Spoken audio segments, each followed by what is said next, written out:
Hello everyone. पिछली video में हमने देखा था कि सेल्स फोर्स में एप्लीकेशन कैसे क्रिएट करते हैं।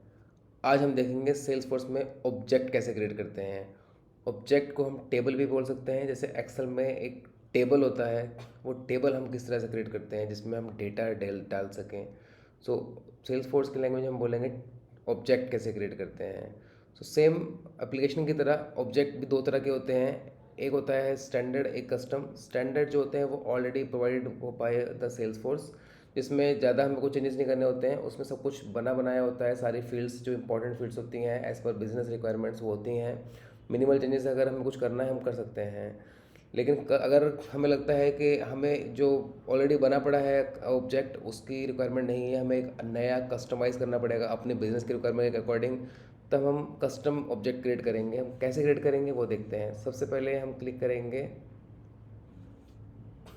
पहले हम क्लिक करते हैं सेटअप बटन पे। उसके बाद में हम यहाँ पर टाइप करेंगे ऑब्जेक्ट मैनेजर। ऑब्जेक्ट मैनेजर में जाके हम सबसे पहले टाइप करेंगे क्रिएट और कस्टम ऑब्जेक्ट पे।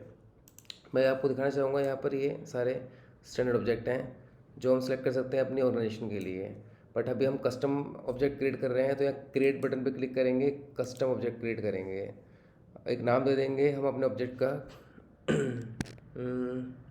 Let's tech student, student object, students.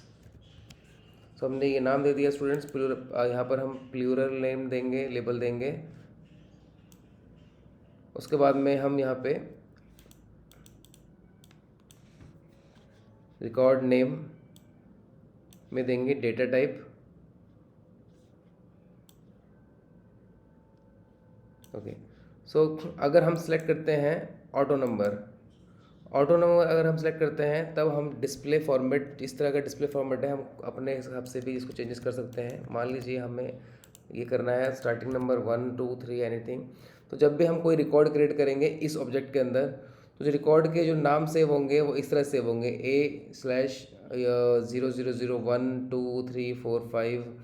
अगर हम यहाँ पर लगा देंगे B या फिर कोई नाम लिख देंगे, कंपनी कुछ भी लिख देंगे, तो यहाँ पर हमारे रिकॉर्ड उसी तरह से सेव होंगे। यहाँ पर हम ऐसे सिर्फ ऐसे कर दें तो कंपनी स्लैश ब्रैकेट में 1 2 3, इस तरह से हमारे कंपनी के नाम जो है रिकॉर्ड सेव होंगे। लेकिन अगर हम यहाँ पर डालते हैं टेक्स्ट, तो जो हमारे नाम है वो रिकॉर्ड का जो नाम होगा, जो भी रिकॉर्ड में नेम होगा, क्योंकि एक फील्ड होगी वहाँ पे, एक फील्ड आएगी हमेशा रिकॉर्ड नेम, जो भी वो फील्ड में हम नाम डालेंगे वही नाम सेव होगा हमारा रिकॉर्ड में। हम वहाँ पर हम अगर रिकॉर्ड नेम में डालेंगे, किसी भी नाम डालेंगे, राम श्याम एनीथिंग, जो भी नाम डालेंगे वो नाम हमारा सेव हो जाएगा वहाँ पे। एलो रिपोर्ट ऑप्शनल फीचर है, एलो रिपोर्ट, एलो एक्टिविटी, ये सारे के सारे हम आगे सीखेंगे जब भी हमें कुछ अदर एक्टिविटीज़ करनी होती है, जैसे रिपोर्ट चाहिए होती है एक्टिविटीज़ या कुछ ट्रैकिंग हिस्ट्री।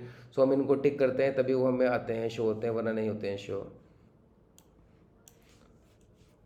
ये होता है add notes and attachment related list to default page layout.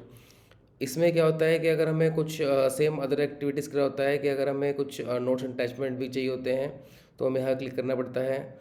ये लॉन्च न्यू कस्टम टैब, अब हम ऑब्जेक्ट तो क्रिएट कर देते हैं लेकिन हमें यहाँ पर ऐड करना है, तो ऐड करने के लिए हमें टैब में ऐड करना पड़ता है। ये टैब है, टैब में ऐड करना पड़ेगा। उसके लिए आइदर हम यहाँ से क्लिक कर दें या बाहर से क्लिक कर सकते हैं, दोनों तरीके से कर सकते हैं। अगर हम यहाँ क्लिक करेंगे तो भी हम कहाँ पहुँचेंगे मैं आपको बताता हूँ। अभी हम बाहर से करते हैं मोर लर्निंग के लिए। सो यहाँ पे हमने ऑब्जेक्ट क्रिएट कर दिया है। अब यहाँ पर हम क्लिक करें, सेटअप में करेंगे टैब टाइप, टैब में क्लिक करेंगे न्यू। सो अभी हमने न्यू क्रिएट करा है ऑब्जेक्ट, तो यहाँ शो होगा और यही पेज आएगा वहाँ पे भी। अगर हम वहाँ से, यहाँ पर आप कोई भी टैब स्टाइल ले सकते हैं, तो अगर हम वहाँ पर टिक करते हैं तो हम इसी पेज पे डायरेक्ट पहुँच जाते हैं, लेकिन अब हमें टाइप करके आना पड़ रहा है। Click next.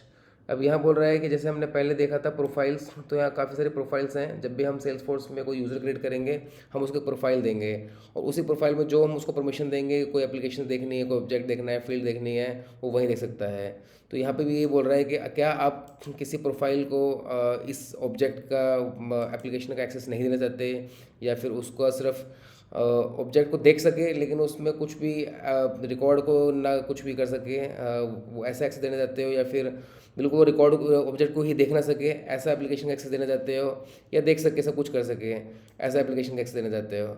सो करंटली हम तो कहते हैं कि हाँ, या फिर या इसमें मेन ऑप्शन एक भी है कि एक ही टैब दिया हुआ है कि आप सभी को देखना चाहते हो, सभी इसका डिफ़ॉल्ट ऑफ करना चाहते हो, या सभी के लिए टैब हिडन करना चाहते हो। तो हम अभी करते हैं डिफ़ॉल्ट ऑन सबके लिए, सही प्रोफाइल के लिए। नेक्स्ट बटन में क्लिक करेंगे। अब यहाँ पर है जैसे मैं बताया था, हमारे कुछ एप्लीकेशंस हैं ऑलरेडी और हमने कुछ बनाई भी हैं। तो यहाँ सारी एप्लीकेशंस आ जाती हैं कि किस एप्लीकेशंस को आप इस ऑब्जेक्ट का एक्सेस देना चाहते हो। हम कहते हैं हम सिर्फ अभी देना चाहते हैं जो एप्लीकेशन हमने बनाई है, ये वाली न्यू स्कूल 1 को हम एप्लीकेशन का एक्सेस देना चाहते हैं, इस ऑब्जेक्ट का, टेबल का, और कोई एक्सेस ना कर पाए इसको। तो ये बन गया हमारा।